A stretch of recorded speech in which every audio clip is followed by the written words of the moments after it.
ko honno istikhara waɗirte, ko honno du'a istikhara jangirte no raɓɓiɗiri inchallah. waɗi vidéo yaajuɗo kono watten vidéo raɓɓuɗo ɗo fiɓe wata heɗade vidéo juutuɗo on, kono ɓe tori on heɗagol ɗiɗi ɗinno. si a salligike a annike miɗo faala wadde l'istikhara, anni e hato gina wowlugol fiɓu ɗum ka ɓernde, mi heɓi faalaɗo lan jombude, mi heɓimo mi faala jombude, mi heɓi voyage ka mi faala yaade, mi heɓi golle est ce que ɗe no moƴƴanimi, mi heɓi kala ko jirɓanima ko a anda ko honno wayi, mi faala sodde ngal otol, mi faala sodde ɗe galle, kala ko faalaɗa ko a anda honno sifori, a faalama waɗande ɗum l'istikhara. kala ko a anda honno wa'ata ɓa janggo ko honno wa'anma, ta yahu toroyoɗa karama ko jayi hunde waɗan hoorema. l'istikhara ko waɗantemo kala wanna hoore mum.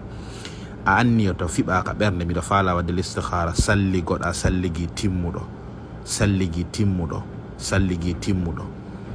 ara juula darɗe ɗiɗi, a happanaka ko ɗum jangata ton. fatiha ma on yo sellu, janga kala ko wawɗa ɓawa fatiha on. si a gayni ɗum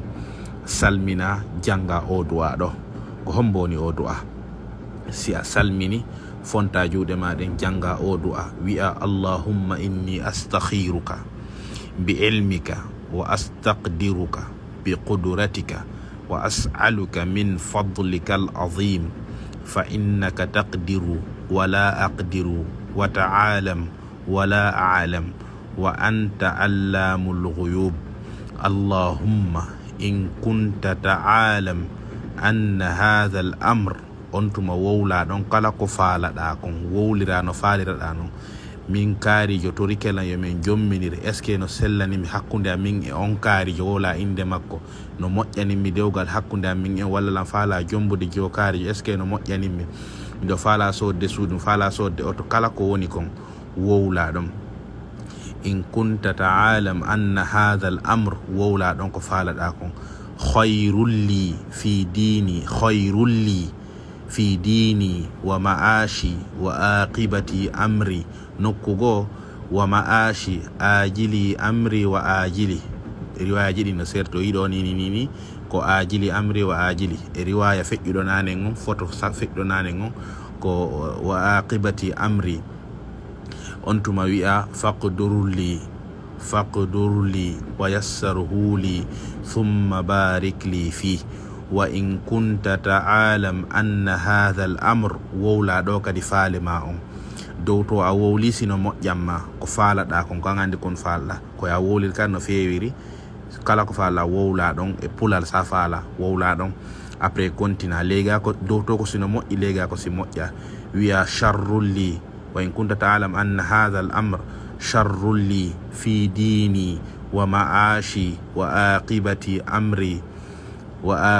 amri fasrfuhu anni wa asrifni anhu waqdurhu liyal khayra haythu kana thumma ardini bi. si a faala tafsir makko a yiltoto e vidéo ara noon. assalamu aleykum wa rahmatullahi wa barakatuh. Abdoul Malik Medina, hunje duwa on gollitiron mo. si faljeren toon ko min e cheytane, si yaadi e sawaba ko immorde ka tabaraka wa ta'ala. mi jangitomo nde wotere. allahumma inni astakhiruka bi ilmika wa astaqdiruka bi qudratika wa as'aluka min fadlika al-azim fa innaka taqdiru wa la aqdiru wa ta'alam wa la a'lam wa anta allamul ghuyub. allahumma in kunta ta'alam anna hadha al-amr, wowla ko faala kon kontina no wi'a khayrul li fi dini wa ma'ashi wa aqibati amri faqdurhu li wa yassirhu li thumma barik li fi. wa in kunta ta'alam anna hadha al-amr sharrul li fi dini, yani adayde sharrul yara woli ɗon kadi ko falɗa kon pour la deuxième fois,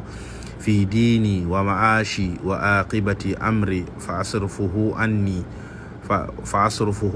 wa asrifni anhu waqdurhu liyal khayra haythu kana thumma ardini bih. wallahu a'lam. ko honno non andirta allahu on jabinanima du'a ma on, ko ɓernde ma nden daroyta Allah wurta ɓernde ma nde ko ɓuri moƴƴude ko wata fado koyɗita fado hay hunde wona ɗum woni jawabon ko ɓernde ma nden siɗo moƴƴi Allah niwinay si moƴƴa Allah pottinante ɓannande ma ko ɓuri moƴƴude ko ɗum welni du'a istikhara ko ɗum fotini du'a istikhara tawde si a waɗi perde ala e mum si ɗum ɗon moƴƴanama Allah ɓannante ko ɓuri moƴƴude si moƴƴanama na ko ya forsu tun so a yi satti na ko ya forsu si tawi moni no moƴƴanma Allah newinay newo ha newo tigi tigi foppu feppodira yaha normal si moƴƴanama Allah sattinay arayna ko na ko ya forsu si a forsali Allah dirnante ɗum ɗon tawde a inni fa asrifuhu anni haray pottinanan ɗum ɗon wa asrifni anhu min kadi pottinalan e ɗum ɗon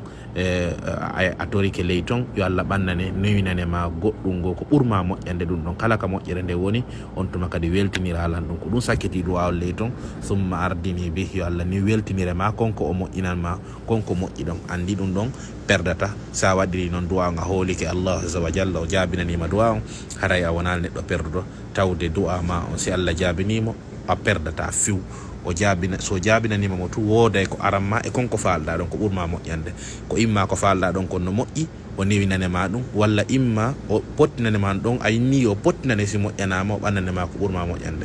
haray wallahu alam lantode on sendutugol e abonagol ko page meɗen an nasiha yo gandi ko hajju fokkiti yen fododiri du'aji waɗangol en du'aji toragol jalla wa ala en fou mi tori on abonagol ko page ji meɗen haray mi andintina ka sakkitorde no wondi e mon Abdoul Malik Madina ɓiɗɗo mon miññira mon yiɗan ɗon ko yiɗani hoore mon kon si faljere waɗi ande ko min e cheytan si moƴƴere waɗi ka Allah tabaraka wa taala iwri wallahu alam. Assalamu aleykum wa rahmatullahi wa barakatuh.